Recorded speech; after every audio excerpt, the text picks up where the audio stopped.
अस्सलामुअलैकुम। आज जो हम ने स्टार्ट करना है नया टॉपिक वो है ह्यूमन ब्लड सर्कुलेटरी सिस्टम।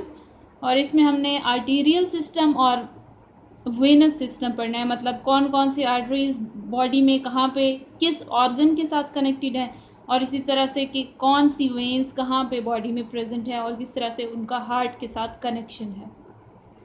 तो पहले जो आपका एक पैराग्राफ दिया हुआ है उसमें उन साइंटिस्ट के बारे में बताया हुआ है जो कि ये काम करते रहे, मतलब ब्लड सर्कुलेशन के हवाले से उन्होंने स्टडी की है। जैसे फर्स्ट नेम आपको दिया हुआ है इब्ने नफीस का।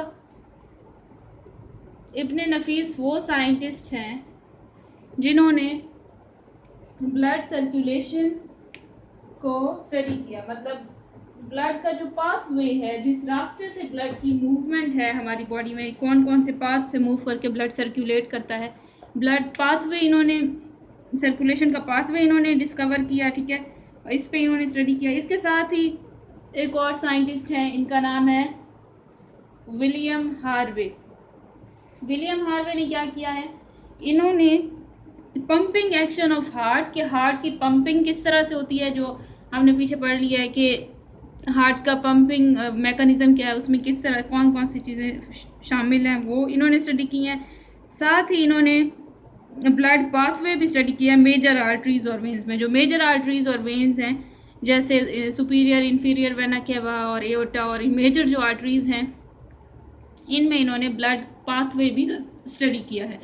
तो इस तरह से ये दोनों साइंटिस्ट हैं। आपको इसमें से सिर्फ ये याद होना चाहिए कि कौन सी साइंटिस्ट ने क्या काम किया है। अगर ये MCQ में आ जाए तो नीचे काम दिया हो या ऊपर स्टेटमेंट में बताया हो कि ये काम किया है तो नीचे साइंटिस्ट के नाम दिए हो। आपको ये पता होना चाहिए कि कौन सा साइंटिस्ट ने किस चीज़ पे स्टडी की है। इसके बाद स्टार्ट करते हैं आर्टीरियल सिस्टम। आर्टीरियल सिस्टम में आपको बहुत सारी आर्टरीज के नाम दिए हुए हैं और साथ ही उसका वो ऑर्गन का नाम बताया हुआ है जिस ऑर्गन के साथ वो कनेक्टेड है। तो आर्टीरियल सिस्टम की जो हेडिंग है इसमें आपको याद ये करना है कि जो भी आर्टरी का नेम है वो आपको पता हो, और साथ ही आपको ये पता हो कि ये आर्टरी जाके कौन से ऑर्गन के साथ कनेक्ट कर रही है। मतलब ये आर्टीरियल सिस्टम में अगर आए तो ऐसे क्वेश्चन आ सकता है कि आर्टरीज के नेम लिखे हों कि बताएं ये कौन कौन से ऑर्गन के साथ कनेक्टेड हैं, या फिर ऑर्गन के नाम लिखे हों कि इन ऑर्गन के साथ कौन सी आर्टरीज आके ब्लड सप्लाई करती हैं। तो इस तरह से आपको आर्टरी का नेम और साथ ही ऑर्गन का नेम पता होना चाहिए। अच्छा, फर्स्ट वन जो है वो है पल्मोनरी ट्रंक। पल्मोनरी ट्रंक उसके नेम से ही पता चल रहा है कि पल्मोनरी जो है हमने पहले पढ़ लिया, पल्मोनरी सर्कुलेशन लंग्स के लिए। तो लंग्स जो हैं वो वहाँ तक ब्लड पहुँचाने के लिए जो आर्टरीज यूज़ होती हैं उनको मिला के हमने कहा है पल्मोनरी ट्रंक।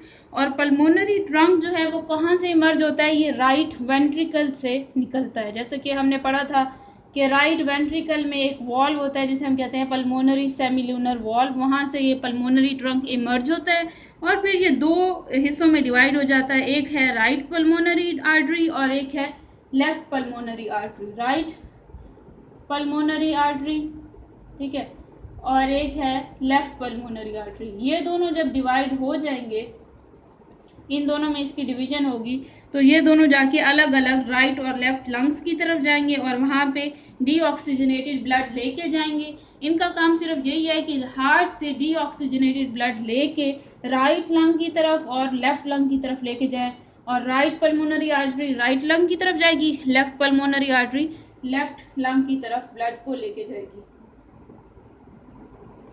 ठीक है, तो ये हो गया पल्मोनरी ट्रंक, यानी पल्मोनरी सर्कुलेशन में जो आर्टरीज आती हैं वो। उसके बाद नेक्स्ट है एओर्टा। मतलब ऑक्सीजनेटेड ब्लड जो है वो एक तो हार्ट से जितना भी ऑक्सीजन ब्लड निकलता है वो दो जगहों से निकलता है, या तो वो पल्मोनरी ट्रंक से निकलता है या तो एओर्टा से निकलता है। एओर्टा जो है वो एक मेजर आर्टरी है, एक बहुत बड़ी आर्टरी है जिससे सारी बॉडी का जो ब्लड है वो इकट्ठा इसी से निकलता है। और ये कहाँ पे प्रेजेंट होती है, लेफ्ट वेंट्रिकल में इसकी जगह होती है। लेफ्ट वेंट्रिकल से ये बाहर निकलता है और लेफ्ट वेंट्रिकल से फिर आगे जाके ये पूरी बॉडी में फैलती है। अब जैसे इसकी डायग्राम थी हार्ट की कुछ इस तरह से थी, तो यहाँ पे जो वो थी एओर्टिक आर्च, मतलब ये है, अगर एओर्टिक सेमिल्यूनर वॉल्व ऐसे करके होता है, यहाँ से ब्लड जो है वो अंदर की तरफ जाता है और ये आके ऐसे करके इस तरह से एक आर्च सी बनती है। इस आर्च से 3 न्यू आर्टरीज निकलती हैं और यही वाली आर्च जो है ये नीचे डिसेंड होती है, मतलब नीचे की तरफ आती है और वो पूरी बॉडी में चली जाती है।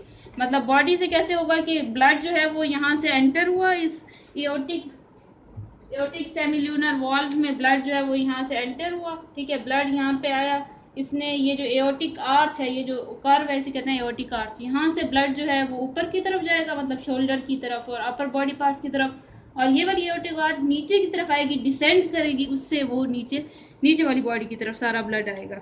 तो एओर्टा जो है वो मेजर आर्टरी है जो कि सारी बॉडी को ब्लड सप्लाई करती है। अब हम ये देखते हैं कि एओर्टिक आर्च, जो एओर्टा है उससे एओर्टिक आर्च बनी जब उसने असेंड किया। असेंड मतलब जब वो ऊपर को गई, एओर्टा जो ऊपर को मूव करता है तो वो एओर्टिक आर्च की फॉर्मेशन करता है, और ये वाली एओर्टिक आर्च जब नीचे को जाती है तो वो इंफीरियर बॉडी को ब्लड सप्लाई करती है। इसके बाद है एओर्टा जो है उसका जो ऊपर वाले पार्ट्स है, अपर सरफेस जो है एओर्टिक आर्च की, मतलब ये वाली जो 3 आर्टरीज यहाँ से निकल रही हैं, इसमें से 3 आर्टरीज निकलती हैं जो अपर सरफेस एओर्टिक आर्च की है। इसमें से 3 आर्टरीज मूव करती हैं, निकलती हैं बाहर की तरफ, और ये ब्लड को सप्लाई करती हैं हेड में, शोल्डर में और आर्म्स में। 3 रीजन्स में ये वाली 3 आर्टरीज जो हैं, ये 3 आर्टरीज ब्लड को लेके जाती हैं हेड, शोल्डर और आर्म्स की तरफ। ये अपर एओर्टिक आर्च की बात हो रही है। और जो लोअर एओर्टिक आर्च, मतलब जब नीचे की तरफ एओर्टा आ गया, अब वो वाले जो लोअर पोर्शन है उसको हम कहते हैं डॉर्सल एओर्टा। जो नीचे की तरफ एओर्टा की ब्रांच आ गई उसको हम कहते हैं डॉर्सल एओर्टा। और डॉर्सल एओर्टा क्या करता है कि डॉर्सल एओर्टा पास, अब एओर्टा जो है वो थॉरेक्स रीजन में आ गया, मतलब रिब्स के सामने थॉरेक्स वाली जगह पे आ गए। वो जो रिब्स के सामने वाली पोजीशन है उसको कहते हैं थॉरेक्स रीजन, ठीक है। और थॉरेक्स रीजन में जो डॉर्सल एओर्टा है, इससे अब बहुत सारी ब्रांचेस निकलेंगी जो कि पूरी बॉडी में आर्टरीज को फैला देंगी, और आर्टरीज पूरी बॉडी में नीचे वाली जो बॉडी की सरफेस है वहाँ पे ब्लड सप्लाई करेगी। यहाँ तक हो गया एओर्टिक आर्च। इसके बाद है जो एओर्टिक आर्च जो है इसकी बात हो गई ख़त्म। अब हम आर्टरीज के नाम और साथ ऑर्गन देखते हैं कि जो नीचे की तरफ एओर्टा गया था, मतलब डॉर्सल एओर्टा, उससे कौन कौन सी ब्रांच राइज होती है और उन ब्रांचेस का कनेक्शन कौन कौन से ऑर्गन्स के साथ है। अच्छा, तो इसमें है हमारे पास है पहले इंटरकोस्टल आर्टरीज। जो इंटरकोस्टल आर्टरीज हैं, इंटरकोस्टल आर्टरीज जो हैं वो सप्लाई करती हैं ब्लड रिब्स को, जो इस तरह करके आगे की तरफ रिब्स आ रही होती हैं बॉडी में, ऐसे करके एक केज लाइक स्ट्रक्चर। तो ये इंटरकोस्टल आर्टरीज ब्लड सप्लाई करती हैं रिब्स को। इसके बाद ये आपको याद होना चाहिए, मतलब ये कौन से वाली आर्टरीज कहाँ पे ब्लड सप्लाई करती हैं। इसके बाद है सिलियक आर्टरी, CAELI। उसके बाद है AC, सिलियक आर्टरी। और साथ ही है superior mesenteric artery. Coeliac artery और सुपीरियर मेजेंट्रिक आर्टरी ये दोनों मिल के एक काम कर रही हैं, मतलब दोनों का ही एक सेम फंक्शन है। सिलियक आर्टरी और सुपीरियर मेजेंट्रिक आर्टरी क्या करती है कि ये डाइजेस्टिव ट्रैक्ट को, जो डाइजेस्टिव सिस्टम है, डाइजेस्टिव ट्रैक्ट है, वहाँ पे ब्लड सप्लाई करती हैं, वहाँ पे वो फूड प्रोवाइड करती हैं। डाइजेस्टिव ट्रैक्ट में ये जाके ब्लड सप्लाई करती है। सिलियक आर्टरी क्या करती है कि डाइजेस्टिव ट्रैक्ट में ब्लड सप्लाई करती है। इसके बाद नेक्स्ट जो आर्टरी है उसे हम कहते हैं हिपैटिक आर्टरी। हिपैटिक का जब भी वर्ड आता है, जैसे हमने डाइजेस्टिव सिस्टम में वो हिपैटिक पोर्टल वेन और हिपैटिक कॉमन हिपैटिक वाली वेन्स वगैरह कुछ ऐसा पढ़ा था, तो हिपैटिक का वर्ड जब भी आता है तो वो लिवर के साथ रिलेटेड होता है। हिपैटिक आर्टरी जो है वो ब्लड सप्लाई करती है लिवर को, ठीक है। इसके बाद है हिपैटिक आर्टरी के बिल्कुल नीचे ही आर्टरीज शुरू होती हैं, जो कि हैं जिनमें रीनल आर्टरीज शामिल है। रीनल का वर्ड जहाँ पे भी आ जाए तो रीनल का मतलब जो है वो किडनी से रिलेटेड है, मतलब जो जहाँ पे भी रीनल का वर्ड आ जाए मतलब किडनी से रिलेटेड कोई बात है। रीनल आर्टरी जो है वो किडनीज, मतलब दोनों रीनल आर्टरीज होंगी तो दोनों किडनीज तक ब्लड सप्लाई करेंगी, ठीक है। इसके बाद रीनल आर्टरीज के बाद है गोनेडल आर्टरीज। गोनेडल आर्टरीज जो है वो गोनेड्स में ब्लड सप्लाई करती हैं।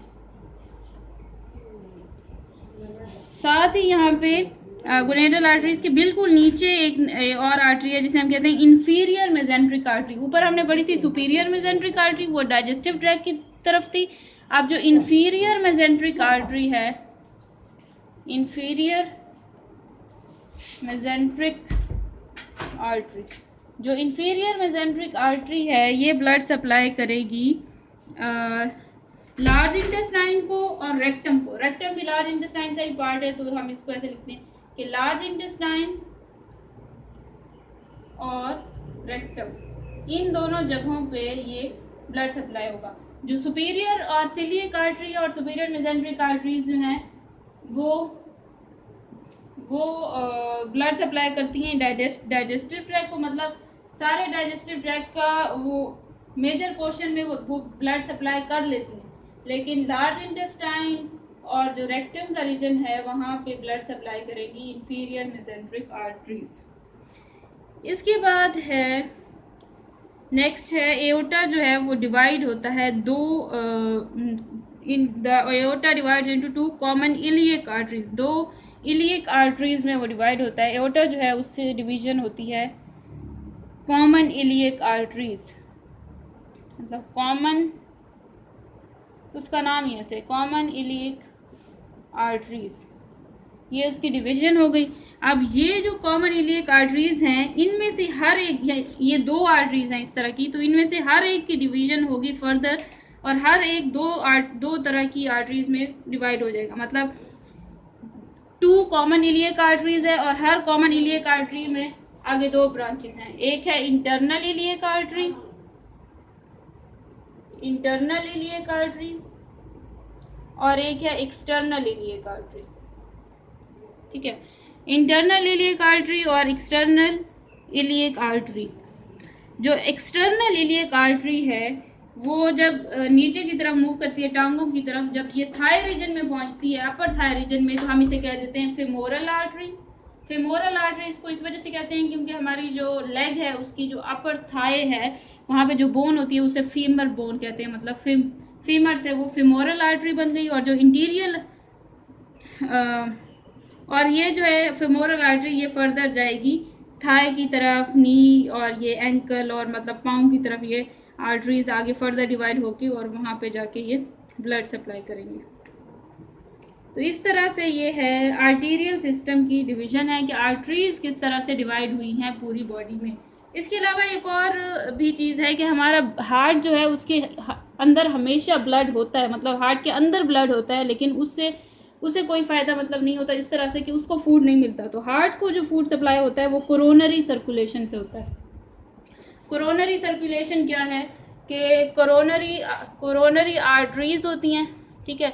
कोरोनरी आर्टरीज जो हैं वो ब्लड सप्लाई करती हैं हार्ट को, और फिर कोरोनरी वेन्स जो हैं वो हार्ट से ब्लड लेके और पहुंचाती हैं सुपीरियर वेना केवा में। तो इस तरह से जो ब्लड सप्लाई है हार्ट की वो कोरोनरी आर्टरीज की वजह से होती है, और कोरोनरी आर्टरी निकलती है एओर्टा से। तो जो कोरोनरी वेन जो हैं वो फिर राइट एट्रियम में आके जो डीऑक्सीजनेटेड ब्लड है उसको डाल देती हैं। तो इस तरह से ये जो आपका साइड बॉक्स है इसमें कोरोनरी सर्कुलेशन में दिया हुआ है। कोरोनरी सर्कुलेशन जो है वो भी सिस्टमैटिक सर्कुलेशन का ही एक पार्ट है, मतलब जैसे बाकी बॉडी में ब्लड जा रहा है तो हार्ट में भी उसी तरह जा रहा है। इसके बाद ये जो डायग्राम है आपकी, इसमें बहुत ज़्यादा दिखाया हुआ है सारी वेन्स और आर्टरीज दिखाई हुई हैं। तो अभी हमने सिर्फ आर्टरीज पढ़ी हैं, आप उस हवाले से देखें कि कौन कौन सी आर्टरी कहाँ पे उसका नेम है और किस ऑर्गन की तरफ उन्होंने मेंशन किया है, तो यहाँ पे आप उसको समझ लें।